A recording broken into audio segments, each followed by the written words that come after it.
मुहर्रम की 8वीं तारीख पर जनपद मुरादाबाद सहित पूरे प्रदेश में विभिन्न धार्मिक कार्यक्रमों का आयोजन किया गया। इसी क्रम में थाना सिविल लाइन्स क्षेत्र अंतर्गत नगर पंचायत अगवानपुर के मोहल्ला सराय फारूक स्थित इमामबाड़ा पंजीतनी से अलम जुलूस बरामद हुआ।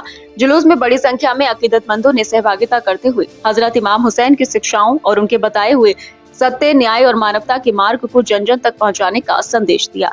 अलम जुलूस नगर पंचायत अगवानपुर के विभिन्न मोहल्लों और मार्गों से होकर गुजरा। जुलूस के दौरान मात मिथुनों के बीच हजरत इमाम हुसैन की कुर्बानी को याद किया गया तथा लोगों को उनके आदर्शों पर चलने के लिए प्रेरित किया गया। जुलूस के शांतिपूर्ण एवं सकुशल संपन्न कराने के लिए प्रशासन द्वारा सुरक्षा के व्यापक इंतजाम किए गए थे। पुलिस बल पूरे मार्ग पर तैनात रहा और अधिकारियों ने भी व्यवस्थाओं पर नजर बनाए रखी। जुलूस से पूर्व इमामबाड़ा पंजीतनी में मजलिस का आयोजन किया गया। मजलिस को संबोधित करते हुए जनपद गोरखपुर से आए मौलाना प्रोफेसर रेहान हसन ने कहा कि हजरत इमाम हुसैन ने इंसानियत, सत्य और न्याय की रक्षा के लिए अपना सर्वस्व न्योछावर कर दिया। उन्होंने कहा कि आज के दौर में उनकी शिक्षाओं को अपनाने की आवश्यकता है ताकि समाज में भाईचारा, शांति और मानवता का संदेश मजबूत हो सके।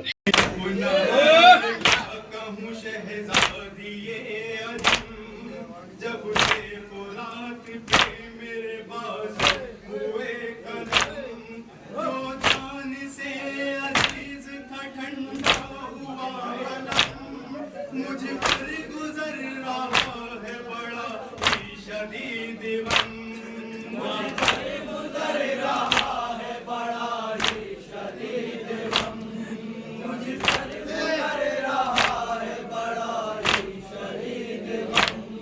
मैं क्या कहूँ, मुझे बड़ी तकलीफ होती है, एक बीबी नंगे सर मेरे लाश पे रोती है। बहन से बराबर जुदा ना हो, या रब किसी बहन से बराबर। मुझे मेरा कबूल करो बिन्ते फातिमा, या रब मेरा कबूल करो बिन्ते फातिमा। बीबी मुआफ कीजिए अपने गुलाम को, माथे पे हाथ रख नहीं सकता सलाम को।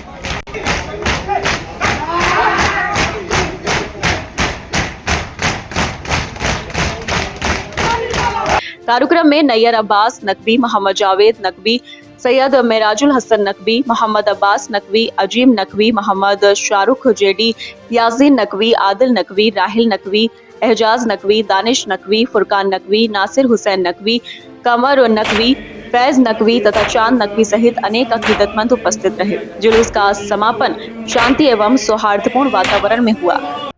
और तकरीबन 70 साल से दिल्ली में रहता हूँ। दिल्ली यूनिवर्सिटी में, जामिया यूनिवर्सिटी में मैं सेक्शन ऑफिसर की पोस्ट से रिटायर हुआ हूँ। मेरे बाप दादा के ज़माने से ही यहाँ पर शहरदारी, ताजियेदारी, अलमदार सब कुछ होता रहा है। और मेरी उम्र इस वक्त 82 साल हो चुकी है। मैं भी अपने बचपन से सब कुछ होता हुआ देख रहा हूँ और इंशाल्लाह आगे भी देखता रहूँगा।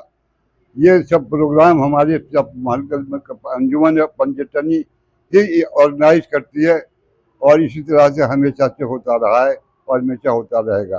कुछ यूथ को मैसेज देना चाहते हैं आजकल की यूथ को? देखिए, यूथ को मैसेज इस तरह से देना चाहूँगा मैं कि इस वक्त ज़माना जो है बहुत ही ख़तरनाक है। हमें सबको यकजहती, मिल्लतदारी, मोहब्बत और इत्मीनान के साथ सारे काम करने चाहिए ताकि किसी किस्म की कोई ऐसी बात ना हो जिससे एडमिनिस्ट्रेशन को परेशानी हो या एडमिनिस्ट्रेशन हमें परेशान करे।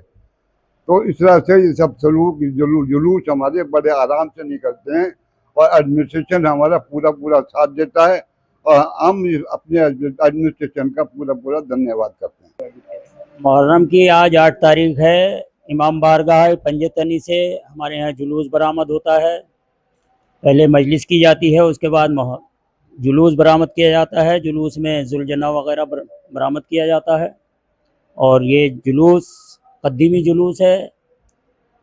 इमाम बारगाह पंजतनी से निकलकर ये स्टेशन रोड और मीर खैरात अली इमाम बाड़े से तहजीब हुसैन के इमाम बाड़े पे जाता है। शुक्र के बाज़ार से होता हुआ नियारियान मोहल्ले में होता हुआ जामा मस्जिद और सोमवार के बाज़ार से होता हुआ मुतालिब हुसैन के इमाम बाड़े पे और वाजिद अली कोतवाल के इमाम बाड़े से मोहल्ला कुरैशियान होता हुआ वापस पंजतनी इमाम बारगाह पे आके समाप्त हो जाता है। कितने साल से हो रहा है और कौन कौन कहाँ के लोग यहाँ पे आते हैं?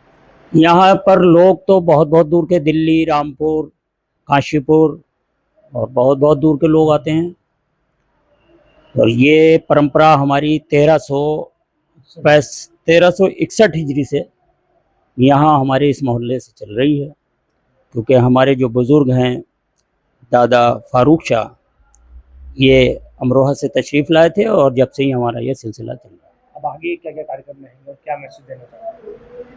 आगे कार्यक्रम हमारा जो रहेगा 9 तारीख में हमारे यहाँ कोज़ों का जुलूस निकलता है। इमाम हुसैन अलैहिस्सलाम की याद में जो बच्चे प्यासे थे उनके याद में कोज़ों का जुलूस निकाला जाता है। उसके बाद 10 तारीख को ताज़ियेदारी होती है, ताज़िया निकाला जाता है और करबला में जाके